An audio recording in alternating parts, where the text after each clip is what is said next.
Hello. I just wanted to give you a few tips, if I can, on recognizing and dealing with third declension nouns. The good news, as I've said to you, is that these nouns, now we've got them in 3 classifications. That's it. So how do you recognize the third declension nouns? As you look through chapter lesson 10, it's quite difficult and foreboding, actually, as you look at, you see especially the master paradigm that Mounce gives. But I just want to crack open, just in a short way, of looking at different ways to help you master the third declension nouns, in conjunction with what you'll be doing with Mounce this week, which is basically learning off and writing out the basic grammar, notions, and the endings of third declension nouns.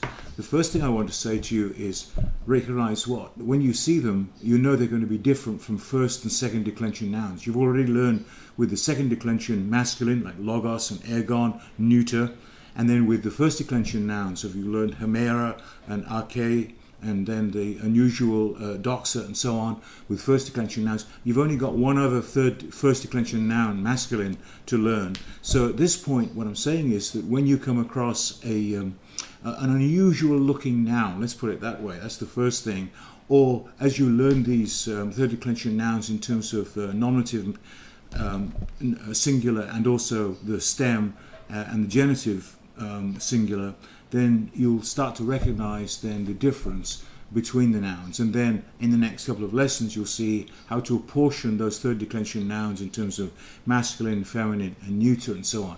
So the first thing is, I want to say, just to encourage you, you've got a notion of knowing the first and second declension nouns almost to the limit at this point.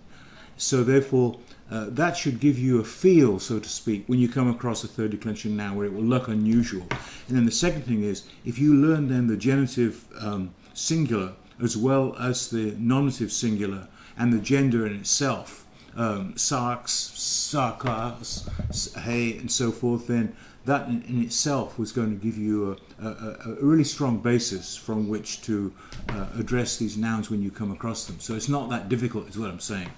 Another way of looking at this, and this is the way that I do it, is that I basically learn the paradigm off. So that from my standpoint, as I was looking at, say, for example, sarx, then I would look at the endings.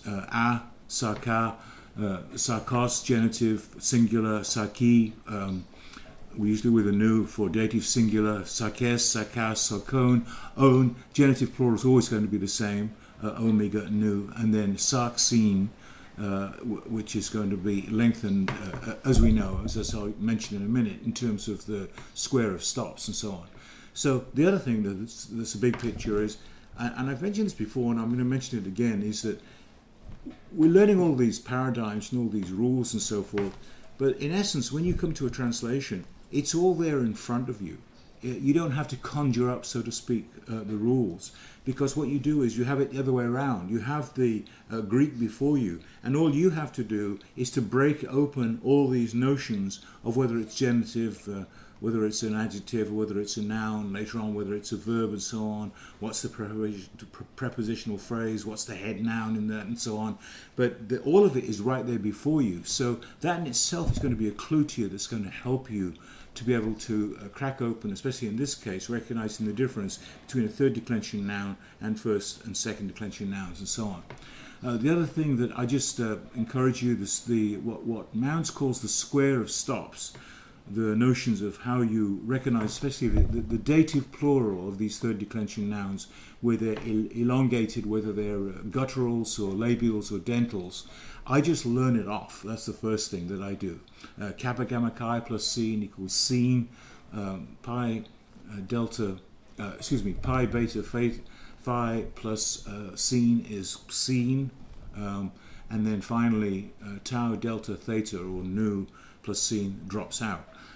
You also recognize it by the ending sometimes of a noun, where you get a sense of this looks unusual, because you see these, what I call those magnificent letters, or those heavy letters like psi and phi and so on, or psi. You see them in there right at the very end, seen and so forth, or xene, and then you recognize, this must be dative plural, so on. You get a feel for that, so don't be unduly worried about that. But I just suggest that you learn off that square of stops.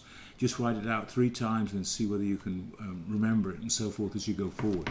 The only other thing is there's 1 or 2 irregular nouns. We've come across pater, which is irregular, and I just suggest that you just basically learn it off. There's really 3 of them that are like that. Pater, father, masculine of course, mater, mother, naturally feminine, and then fugater, daughter, and they basically go the same way. So that they're the only sort of, at this point, irregular ones that I would learn. And then the other element, I'm giving you the quick overview, the adjectives.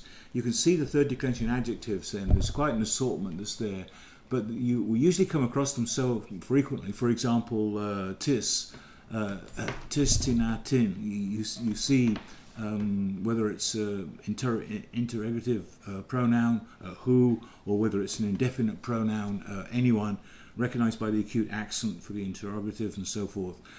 Just go over the paradigms as you come across them. Eis, mia, en, one. That's very common. Masculine, feminine form, and then the genitive form. And likewise, pas, passa, pan, for all and every. All right, that's the overview. I'm just trying to give you an overview. I don't want to get into it with too much detail because Mounts does that. The final thing I'd say is that the test last week, the one area where everybody seemed to get wrong was the element of a good heart. A good heart where you take agathos and cardia.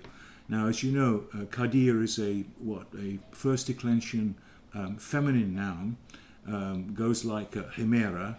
So, therefore, nominative feminine singular is going to end in an alpha. And then agathos, which is a first second declension adjective, then it's also going to be nominative singular. But nominative singular in respect to it being feminine. And the feminine form of agathos as an adjective is not alpha. In other words, it doesn't follow the stem that ends in a vowel or rho, because the stem doesn't. It ends in a theta. So therefore, the ending is going to be like arche. It's going to follow that form of the first declension noun. Here is an adjective, so it's going to be agathos masculine, agathe with an eta feminine, and agathon in terms of what's neutral. So, in other words, then the translation then of a good heart is agathe cardia, not agatha cardia, or agathos. That wouldn't make sense because cardia is feminine, and agathos would be the masculine ending, which is not the same gender as cardia. So I'm going to leave it at that at this point and see any comments that you get where I can help you move further, because we're really into it. Actually, we're nearly